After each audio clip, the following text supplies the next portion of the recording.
On this channel, WinOwl, we tell stories most people wouldn't dare to say out loud. Stories about couples, about family, about faith and betrayal, the kind that lodge themselves in your chest and force you to look at yourself in the mirror. If that's the kind of story you're drawn to, I invite you to subscribe right now, hit like on this video, and share it with someone you know is carrying their own wounds. We're here to listen, but also to think, and to get a little uncomfortable. What I'm about to tell you today is not a light anecdote. It's the story of how one Thanksgiving dinner, one of those that's supposed to celebrate family and gratitude, turned into the stage where I killed, in public, the biggest lie of my life. It's the story of a betrayal that didn't come only from my wife, but from an entire family, from a respected pastor, from a whole church that preferred appearances over truth. And it's also the story of how I learned to tame my rage until it became something cold, almost surgical. If you stay till the end, you're going to have to decide for yourself what it is you think I did, justice or revenge. And I want you to tell me in the comments, because I'm still not sure. Let me say it without sugarcoating anything. On the night everyone was giving thanks for family, I was getting ready to destroy mine in front of them all. And the worst part is that, when I finally did it, no one was as shocked as they should have been. As if, deep down, they'd all seen the cracks before I did. My name is Luke. I'm in my mid-30s, I'm a farmer in a county where everybody knows everybody's name, and for a long time I thought I had a pretty simple life: cows, land, church on Sundays, dinner with the in-laws on Thursdays, and sometimes a beer on the porch at sunset. The kind of life that, if you look at it from the outside, seems calm, almost boring. I was married to Mia. Or, better said, I was married to Mia for 10 years. To most people, she was Pastor Stephen's daughter, the man who leads the biggest church in the county, the one who preaches about family, forgiveness, and faithfulness. To me, for a long time, she was the woman I fell in love with just watching her laugh in the church choir, hair pulled back, those small hands that always looked like they were squeezing something invisible from nerves. We had 2 kids. Or at least, that's what I believed. Before I go on, let me ask you something. If one day someone told you that one of the people you call son doesn't share your blood, but does carry your last name, your time, your sleepless nights, would it change what you feel for that child? Or would it only change the way you look at the person who lied to you? When I met Mia, I never imagined that one day I'd be recording this, telling the story of how she betrayed me. Truth is, I don't think I ever really got to know her. She was all light on the outside, easy smile, simple clothes, the perfect pastor's daughter, Sunday school teacher. With me, at the beginning, she was this strange mix of tenderness and fear. Her hands would tremble a little when I held her by the waist, like she was afraid someone might see us, even when we were alone in my truck, parked on some dark road between cornfields. I used to look at her and think, this is the woman I'm going to grow old with. The way she rested her head on my shoulder, the smell of cheap soap on her neck, the way she'd adjust her skirt to sit on my lap like that was the only place in the world where she felt safe. There was a kind of delicacy in the way she'd reach for my hand under the table at her parents' house, her fingers playing with my knuckles, just barely brushing my skin, like someone lighting a candle in secret. That closeness, those little things, they're still burned into me. And I'll confess something, sometimes it hurts more to remember the good than to remember the terrible. Does that happen to you too, that the good memories hurt more than the bad ones once everything is broken? For years, routine was our perfect mask. I'd get up before sunrise, make coffee, sometimes leave a clumsy little note in the kitchen for Mia, something like, "I'll be back late today, don't fall asleep before I get home." She'd take the kids to school, come back, clean, go to choir practice, help out at church. Sundays, we were all in the front row, right under Stephen's pulpit, her father, who from up there talked about strong men and virtuous women. The town vet, Jeremy, walked into our story in the most ordinary way possible. We were having issues with the cattle, and someone recommended him. He was one of those guys who seems like he wants to go unnoticed but can't quite manage it, tall, thin, a couple days worth of beard, a calm smile. He'd just come back from college, or that's what people said, with new, modern ideas for running the farm. At first, I liked him. His hands were steady, he talked without rushing, and every time he examined a cow or explained something, his eyes lit up like a kid's when he's building something new. I remember the first time Mia saw him up close, she walked over with a thermos of coffee, gave him that soft smile of hers, and asked if he wanted some. He looked at her for 1 second longer than normal before answering. It was just a second. But now, when I rewind the tape in my head, I think that second was where it all began. Do you think a person can sense the exact moment when they start being cheated on? Or is it something you only notice when it's already way too late? The first real blow wasn't some dramatic scene. It wasn't a text message found at midnight or a screaming match. It was a stupid little comment thrown out by a neighbor. We were at the county fair. Mia was holding the baby, the youngest one, who at the time was just a few months old. His skin was a bit lighter than our oldest boy's, his hair a little straighter. A neighbor walked up, looked at the baby, and said, laughing, "Will you look at that? He even looks like Jeremy's kid, huh? Same little skin tone." He said it as a joke, with that likeness people used to say things they don't really mean, or things they mean way too much. I laughed. Or pretended to. I felt a stab in my gut, but I buried it fast. Mia hugged the baby tighter against her chest and lowered her eyes for a second. Just 1 second. Then she smiled like she hadn't heard a thing. That night in bed, when she turned toward me, pressing her body to mine and tangling her legs between my own, I couldn't help looking at that baby in the crib, breathing deep, oblivious to everything. The lamp threw a half shadow of his eyelashes across his cheeks. Mia kissed my neck, slow, her hair brushing along my jaw. I closed my eyes, but all I could see was the neighbor laughing, and the baby with the same jawline as Jeremy. I didn't say anything. I did what most people do, I stored it away. Would you have said something right then? Or would you have buried it too, hoping it would die on its own? Months went by. Jeremy came to the farm often. Sometimes, when I was out in the fields, I'd see his truck parked by the barn from a distance, and Mia walking over with a tray of cookies or a pitcher of lemonade. Nothing strange, in theory. It was hospitality. It was the pastor's daughter being helpful. But I started noticing details. Little delays. Vague explanations. One afternoon, for example, she called to say she'd stayed longer at the supermarket because she'd run into Haley, her best friend, and they'd gotten to talking. But later on, without me even asking, Haley mentioned she hadn't left the house that day. She said something like, "It's been days since I've seen Mia, she's really disappeared lately." It was just a casual comment. It slipped out of her. But it stuck in me. Haley. I guess I have to talk about her. She matters. Haley was Mia's lifelong friend. More direct, less perfect. She had that kind of beauty that doesn't need makeup, loose hair, worn-out jeans. There was something about the way she looked at you that made you a little uneasy, like she was always checking whether you were lying to her. We were never close. Just polite. Group laughter, quick hellos at church. But I always felt that, unlike the rest, she actually saw me.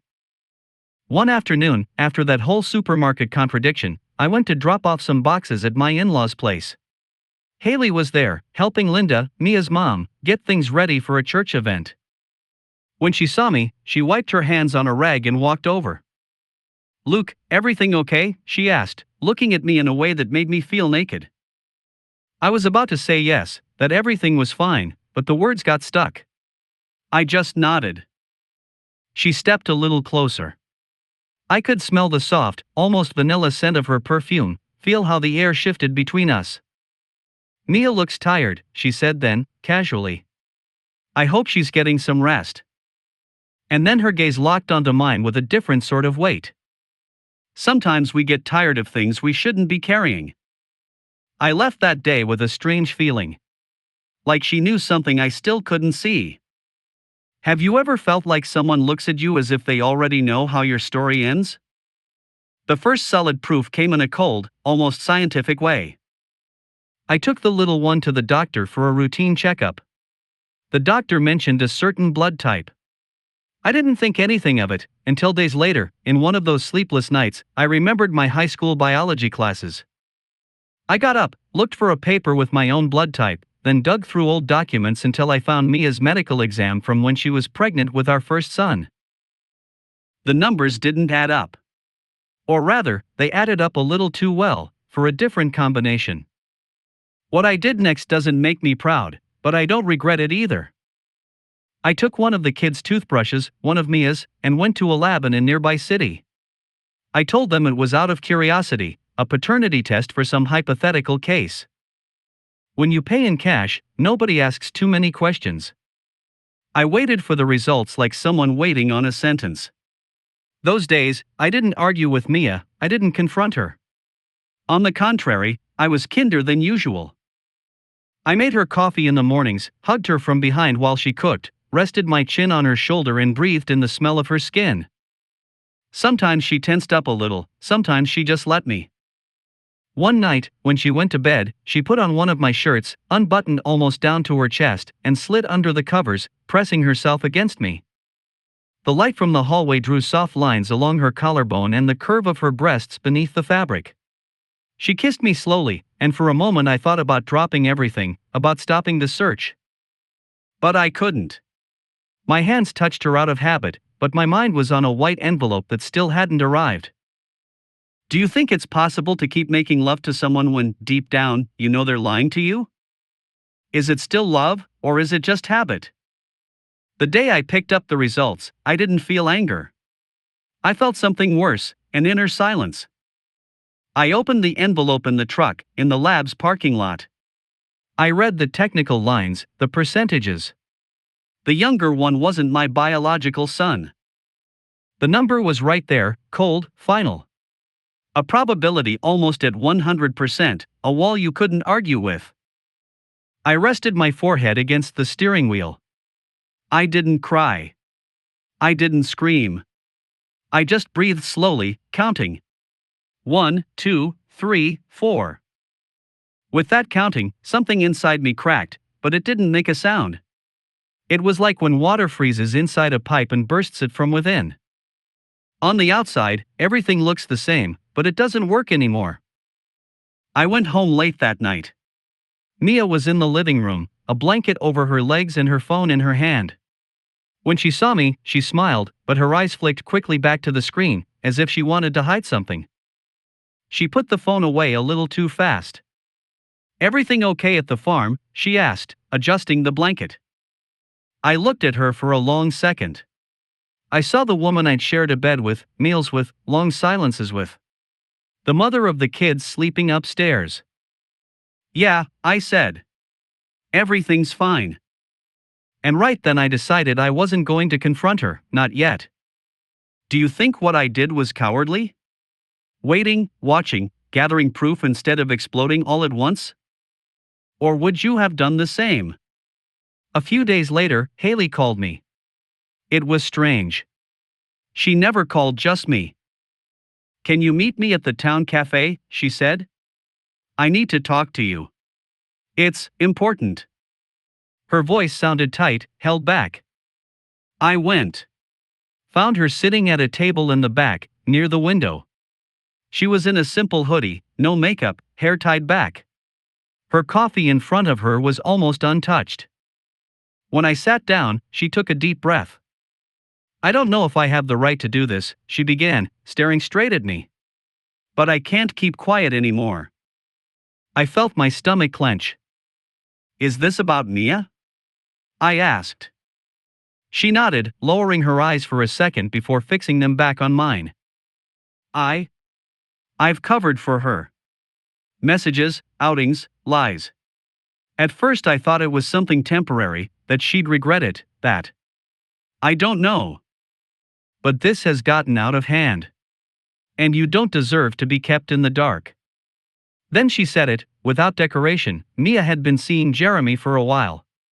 It started as flirting, then just talking outings, then meetings Haley only knew in pieces, a call asking her to cover, a message forwarded by mistake, a confession spilled in tears and guilt.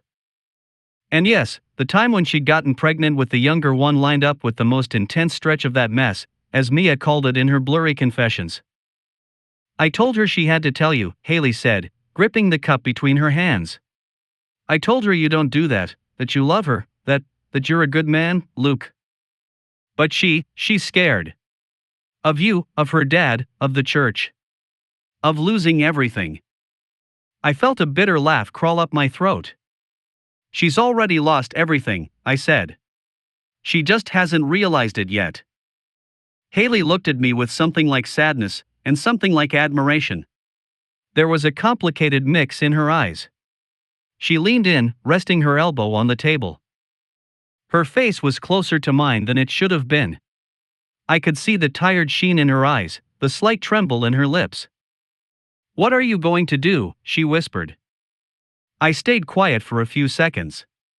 Outside, people came and went from the cafe, oblivious to the small earthquake happening in the corner. "I'm going to prove it," I finally said. "To her, to your in-laws, to Jeremy. But not in some dark hallway, not in private. They built this lie in front of everyone. I'm going to tear it down in front of everyone." Haley swallowed hard. I think in that moment she understood something in me had gone cold for good. "If you need proof," she said then, "there are things I've seen. Messages. Conversations with her parents. It's not just that she cheated on you, Luke. It's that they, all of them, know. And they've been covering it up." I knew that from that day on, I wasn't going to be the same man. Do you think truth, when it comes out like that, with no anesthetic, sets you free? Or does it just burn everything down? The weeks that followed were an exercise in patience. Haley helped me, step by step, piece together a puzzle no one wanted to admit existed. We'd meet in her car, in the dark of the side street by her house, going through an old phone Mia had loaned her for a while and that Haley had never quite given back. In it there were messages, conversations with Jeremy, with her parents. There was a chat where Mia was crying in text because the pregnancy test had come back positive and she didn't know whose baby it was. "If that child can pass as Luke's, better that way," her mother wrote. "Your father can't allow a scandal. Jeremy understands. Everyone wins. It's God's will that we keep the family together." I read those lines over and over on the lit-up screen in the middle of the dark. Outside, the cold fogged up the car windows. Inside, the air felt heavy. Haley leaned back in her seat, exhaling slowly. "They see it as an arrangement, like a deal," I said quietly. "I bring the last name, the house, the money. Jeremy brings the blood. And God brings the excuse." Haley turned toward me. The bluish light from the phone drew soft shadows along her cheeks, along the line of her neck above the sweater. "You're not a deal, Luke," she whispered. "You were never supposed to be." There was a long silence. Her eyes stayed on mine for a stretch of time that felt heavier than usual. Her hand, resting between the seats, brushed against mine by accident. Or at least that's what I wanted to believe. Her skin was warm, and that touch was human. Close. We'd spent weeks talking about betrayal, lies, guilt, and that tiny contact held more honesty than anything Mia had given me in months. I pulled my hand back slowly. Not out of rejection, but out of respect for myself, for whatever was left of us, for the wreckage that still hadn't fully hit. Has it ever happened to you that while one person is breaking you, someone else shows up right there, being a shelter and a danger at the same time? It wasn't just Mia's chat with her mother. There were also messages from Pastor Stephen. Deleted, yes, but partly recoverable. Fragments where he talked about protecting the family's testimony, about not destroying the ministry over a weakness of the flesh, about being grateful for Luke's noble heart. There was even an audio where Mia was crying and he said, "Daughter, the Lord has given us a way out. That child can be raised under the right roof. Luke is a good man, yes, but he's also a simple man. He doesn't need to know. Trust that God puts things where they're meant to be." It's strange how the word simple hurt almost as much as the infidelity itself. They didn't just cheat on me. They underestimated me. It was Haley who, one night, brought up the Thanksgiving dinner. "They're doing a big family dinner this year, right?" she said, staring straight ahead as she parked her car behind the church, where no one could see us. I nodded. "They invite half the county," I said. "Your dear pastor father-in-law loves having an audience." Haley tightened her grip on the wheel. "Your whole family's going to be there, church elders, friends, important people," her voice faded a little, "if you want everyone to see who they really are." She left the sentence hanging. She didn't need to finish it. The idea settled in my head like a bitter seed. A Thanksgiving dinner. Speeches about gratitude, about family, about unity. And in the middle of all that, the truth. I didn't sleep that night. I stayed on the couch, staring up at the ceiling, listening to the ticking of the clock. Every so often I heard Mia turn over in bed upstairs. I wanted to go up, watch her sleep, ask her if she'd ever even thought about telling me the truth. But I didn't. We weren't two people anymore, we were a minefield. Do you think there's such a thing as a right moment to reveal a truth like this? Or is every moment guaranteed tragedy? I started planning everything with a calm that, if I could see myself from the outside, would probably scare me. I spoke with a lawyer in a neighboring city, far from curious eyes. I gave him the paternity test results, the printed messages, the transcribed audio. He drew up the divorce papers. Custody, property, everything. Are you sure you want to do this in such a public way? He asked when I hinted at the scenario. I looked him in the eye. They decided to use me as a stage for years, I said. The least I can do is turn the lights on. I bought a small USB drive. On it, I saved a selection of proof, screenshots of the conversations, Stephen's audio, a few suspicious photos Haley had pulled from an old phone backup, including one accidentally taken in the reflection of a mirror, in a room that definitely wasn't ours. There was nothing explicit, but the way they looked at each other, the closeness of their bodies, it was enough. I also included a digital copy of the paternity test. Everything organized into folders, almost like a report. In the days leading up to Thanksgiving, everything at home looked normal. Mia talked about the preparations, about how many people were coming, about how proud her father was to be able to bless so many that night. I nodded, smiled, kept busy around the farm. Inside, all I had was a countdown. There was a moment, the night before the dinner, that's burned into me. We were in the kitchen. The kids were asleep. She was washing dishes, I was drying. Water ran, foam covering her hands. Suddenly, without looking at me, she said softly, "Lately I feel you've been distant." I froze for a second, a plate in my hands. "I'm just tired," I answered. "That's all." She turned off the faucet, dried her hands, and leaned against the sink. Then she turned to face me. She was wearing a simple t-shirt, her hair pulled back in a messy bun. There were dark circles under her eyes. "Do you love me?" she asked, no detours. It was a strange kind of stab, because despite everything, the answer wasn't simple. I looked at her. I saw the woman who gave me a son I love with all my soul, and the same woman who denied me the right to know the truth about the second. I saw the girl whose hands shook with nerves in my truck when we were dating, and the woman who now trembled with fear that her lie was about to collapse. "Yes," I finally said. "But I don't know what to do with that love." She lowered her eyes. Took a step toward me, moved close enough that I could feel her breath on my neck. She whispered. "Sometimes I wish I could tell you things I don't know how to say." My body reacted to her touch like it had for years. Her fingers hooked into the fabric of my shirt, her lips brushed along my jaw.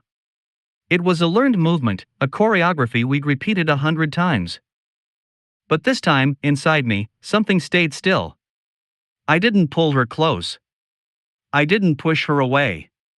I just stood there, like a statue. She moved back a few inches, just enough to look me in the eye.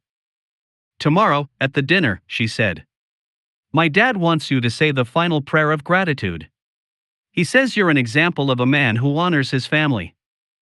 In that moment, what I felt wasn't pain anymore. It was pure irony. "All right," I said.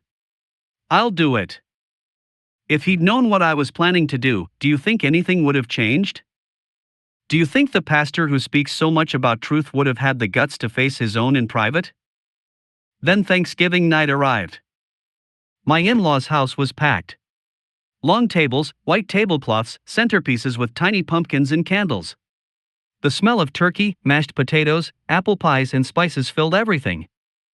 People talked, laughed, hugged. Stephen walked between the tables with his Bible in hand, greeting everyone like a politician on campaign. They'd set up a big screen on one of the walls to project family photos during dinner. Moments of gratitude, they called it. Wedding pictures, baptisms, church trips. I arrived with the kids, Mia at my side. She was wearing a simple, cream-colored dress that fell softly along her body. The neckline was modest, but just low enough to show a bit of skin. Her hair was done up more elaborately than usual, with a few loose strands falling along her neck. She was beautiful. She always had been. That's what made it all so much crueler. Haley was there too, sitting near the center of the main table. When she saw me walk in, our eyes met for a second. She didn't smile. She just gave the slightest nod. She knew what was about to happen. At one point, while everyone was busy serving themselves, I walked over to the table with the soundboard and the computer connected to the screen. One of the church kids was checking the slides. "Hey, Stephen asked me to add some new pictures of the farm from this year," I lied easily. "I've got them on this USB. Can you put them at the end of the slideshow?" The kid didn't suspect a thing. He nodded, took the drive, and started copying files. I already knew exactly which folder would open when he clicked at the end. I'd renamed everything with harmless titles. I went back to my seat. My heart was pounding, but the rest of me felt cold. Mia touched my hand under the table. "You look tense," she whispered. "It's an important day," I said, staring straight ahead. Then it was time for the speeches. Stephen took the microphone, and the room slowly quieted down. "Tonight we give thanks for family," he said, with that firm pastor's voice that's used to being listened to. "For God's faithfulness, for the homes he sustains, for the men who stand firm and the women who keep their household." While he spoke, the screen showed photos of the grandkids, of Mia as a little girl, of the church full on Sundays. People nodded, some muttered amen. I watched it all like someone watching a play, already knowing that any minute now the curtain is going to fall and the wreckage on stage is going to show. "And I'd like to ask my son-in-law, Luke," Stephen said then, smiling, "a hard-working, faithful man who loves his family, to say tonight's final prayer of gratitude." There were a few scattered claps. Mia looked at me with pride, squeezing my hand. I stood up slowly. I felt the weight of a lot of eyes. I took the microphone. I looked at Mia, at my kids, at Stephen, at Linda, at Haley. I looked at the screen, full of images of this exemplary family. I took a deep breath. "I want to give thanks for something tonight," I began. "And I also want to ask for forgiveness. But not the kind of forgiveness you hear about from a pulpit. The kind that leaves a scar." A low murmur rippled through the room. That wasn't the usual opening to a prayer. "I want to give thanks," I went on, "because after a long time living inside a lie, I finally know the truth. And even though it hurts, truth is always a gift. Even when it comes wrapped in betrayal." Mia tensed beside me. I could feel her fingers go ice cold. "I want to ask forgiveness," I continued, "from my children, for not seeing sooner what was happening. From the people in this church, for having been part, without knowing it, of a show that wasn't real. And I want to ask God to give me the strength not to turn my pain into plain revenge, even if what I'm about to do looks a lot like that." Stephen shifted in his chair, uncomfortable. "Luke," he began, trying to cut in. I raised a hand. "Just one more minute," I said. "Then, if you want, you can speak." "Pastor." I turned toward the sound table. "Can we put on the last pictures, please?" I asked. The young guy, confused but obedient, clicked. On the screen, instead of pictures of the farm, a screenshot of a conversation appeared. Big. Clear. You could read it perfectly. "Mom, I don't know what to do." The test came back positive. "I don't know if it's Luke's or Jeremy's." Silence fell all at once, like someone had cut the air. The next message popped up, in a different color. "If that child can pass as Luke's, better. Your father can't allow a scandal. Jeremy understands." It's God's will that we keep the family together. Someone dropped a fork. Someone else muttered a faint God. At the head table, every bit of color vanished from Mia's face. Linda brought a hand to her mouth. Stephen went red, then pale. That, I said, my voice soft, almost calm, is a conversation between my wife and my mother-in-law. Talking about my son, or rather, about her son with another man. The next image was the transcribed fragment of Stephen's audio, where he talked about a simple man and not destroying the ministry over a weakness of the flesh. People recognized it. His voice played over the speakers, amplified, betraying him too. Some guests went rigid. Others turned toward him, confused. Hearing him say, "Luke doesn't need to know," in that very room was brutal. This, I went on, is part of the truth this family has been hiding for years. Mia cheated on me with the vet you all know here, Jeremy, during the time she got pregnant with the younger boy. And her parents, my pastor and his wife, decided it was better to use me as a shield. It was the most convenient option. The holiest one, I suppose. My voice didn't shake. That surprised me, even then. Mia stood up, trying to reach the microphone. "Luke, please, not here," she whispered, tears filling her eyes. I looked at her. For a second, I saw the girl who used to sit in my truck and reach for my hand. Then I saw the woman who watched me sleep after choosing that I would never know who fathered her child. "Here, exactly," I answered. I took an envelope from my pocket and set it in front of her on the table. "These are the divorce papers," I said, loud enough for everyone to hear. "And a copy of the paternity test. You didn't just lie to me, Mia. You lied to all of us. With help." Voices erupted, whispers, a few gasps of shock. Some relatives stood, others tried to calm things down. Linda broke into sobs. Stephen stood and took the microphone. "Broth, brothers and sisters," he said, trying to steady his voice. "This is an attack from the enemy. Let's not think the worst, let's not be hasty." I looked at him, and something in me hardened even more. "This is not an attack from the enemy," I cut in. "It's the consequence of your choices, Pastor. Of covering up sin when it came from your own, of using words like God's will to justify something that, in anyone else, you'd be pointing your finger at." The room was dead silent. The only sound was someone quietly sobbing in the back. I think it was one of Mia's aunts. I searched for Jeremy with my eyes. He wasn't there. Of course he wasn't. He didn't have the guts. "I'm not here to ask you to pick a side," I went on. "I'm just here to tell you that, as of today, I'm done being part of this farce. I'm not going to keep sitting in the front row of this church pretending my family is perfect, when that perfection was built on a lie." I looked at Mia again. Tears were running down her cheeks, her makeup smeared, her hands shaking on the envelope she didn't dare open. "I loved you," I said, my voice lower now, almost intimate, even though everyone could hear. "And a part of me will probably keep loving you, because love doesn't just switch off by decree. But I can't keep being the man you and your parents need me to be so you can hold up an image. I'm not going to raise a child under the shadow of a lie. I'm going to love him, because none of this is his fault. But I'm going to love him from the truth." I set the microphone down on the table. I didn't say a closing prayer. I didn't give thanks for the turkey. I didn't say goodbye. I just turned around and walked toward the door. Do you think I should have stayed to hear their explanations? Or was I right to leave without giving them another scene to twist? Haley caught up with me on the porch, while I fumbled for my keys in my pocket with hands that were only just starting to shake. "Luke," she said, her voice raw. I turned. She was a few steps away from me, breathing hard, her eyes bright with everything that had just happened. She came a little closer, as if she were about to hug me, but stopped halfway. She raised a hand, hesitated, and finally rested it lightly on my arm. Her touch was soft, almost like an anchor. "I'm so sorry," she whispered. "I wanted her to tell you.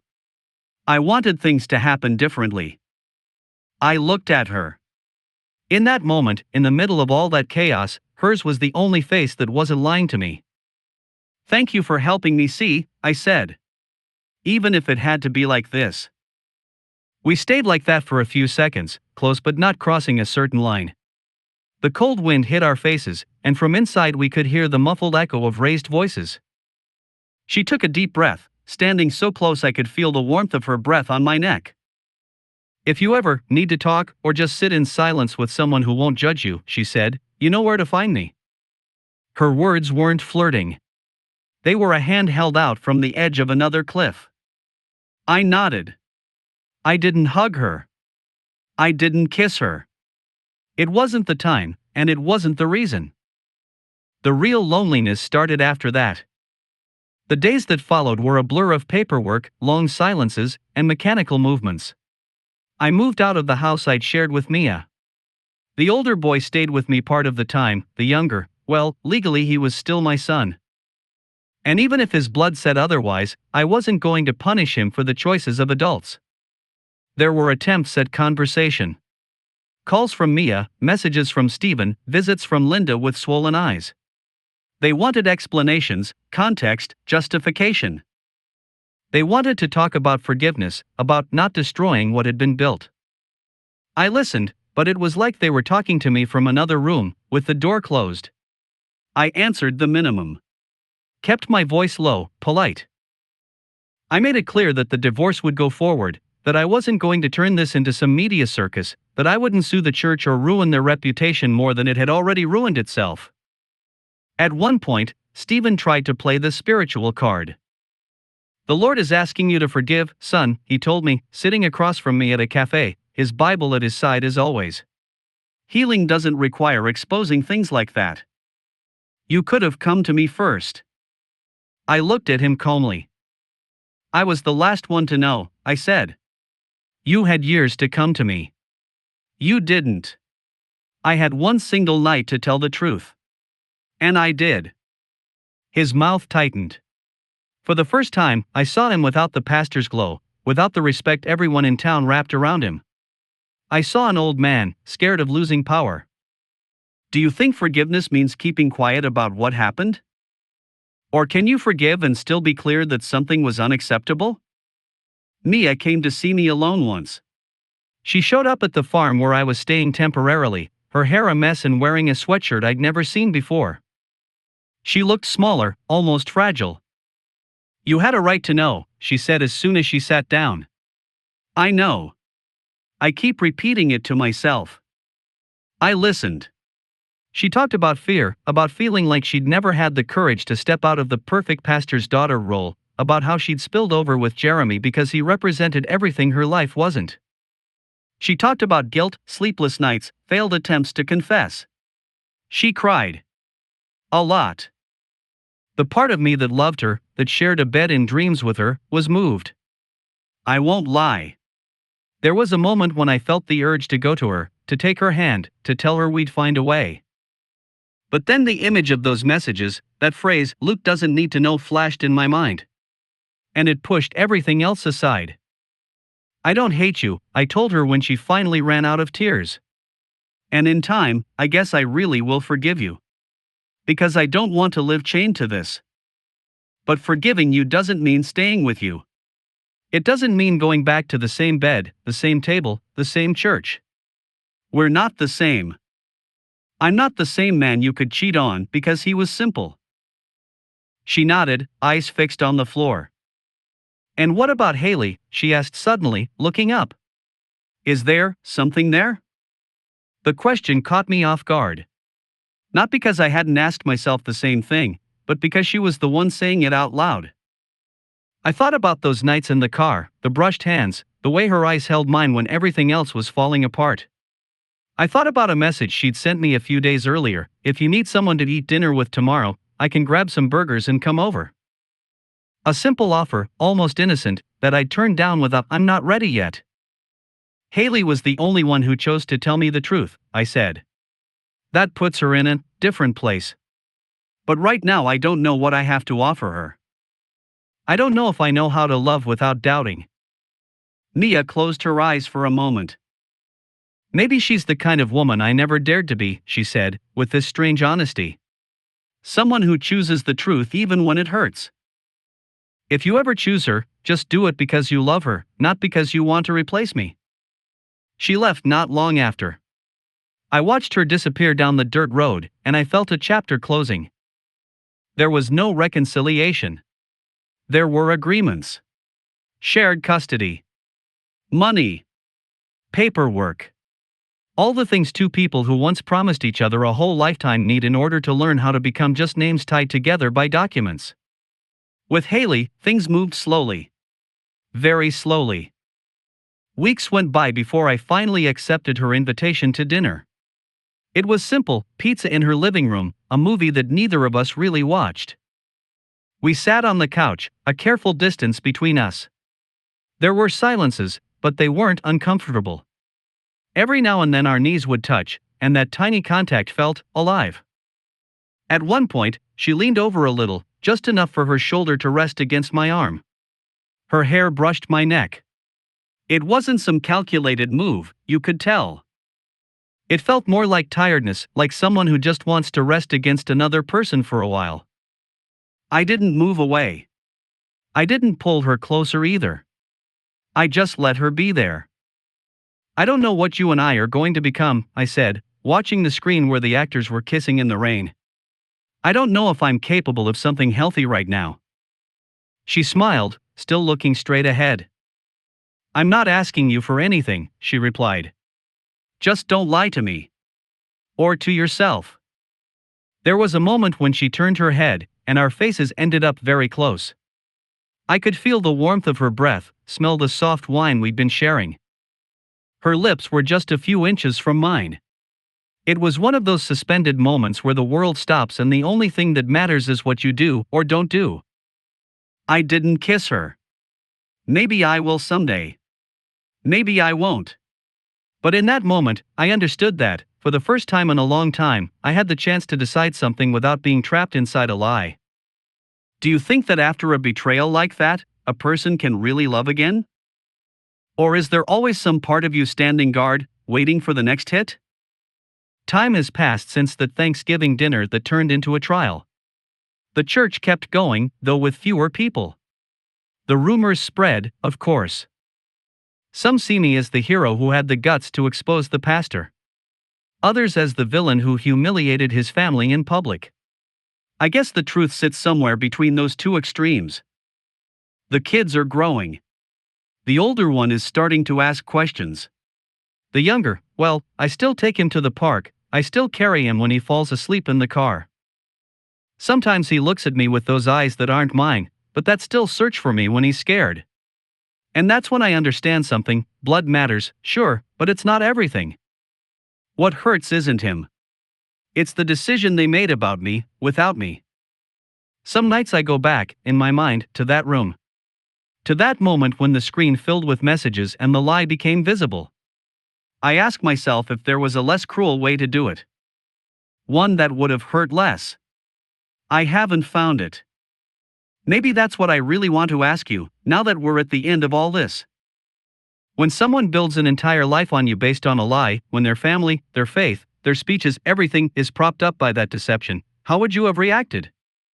Would you have done what I did at that dinner? Or do you think what I did was just a fancy way of getting revenge? I still don't know if that night I served justice, or if I just laid my pain out in front of everyone like putting a wounded animal in the middle of the room for people to stare at. What I do know is that, since then, I sleep differently. Not better, but differently. There's a strange kind of calm in knowing that at least I'm not part of the play anymore. Maybe one day I'll be able to say I truly forgave. Maybe, with time, Haley and I will find a place where love doesn't have to dress up as a rescue mission. Or maybe we won't. I don't have clear answers. All I have is this story. I told it to you because I know there are people out there living something similar. Maybe not with a pastor, or a Thanksgiving dinner, but with lies everyone can see, except them. I want you to tell me in the comments what you would have done in my place. Do you think it was right to expose everything in public? Would you have protected the kids by keeping the secret? Would you give a second chance to someone who did this to you? What advice would you give a man like me to learn how to trust again? And if this story stirred something in you, I invite you to subscribe to the WinOwl channel, to like this video, and to share it with someone going through a betrayal, through a heavy lie. We'll keep telling stories here that aren't pretty, but are true, even when the truth is the thing that hurts the most.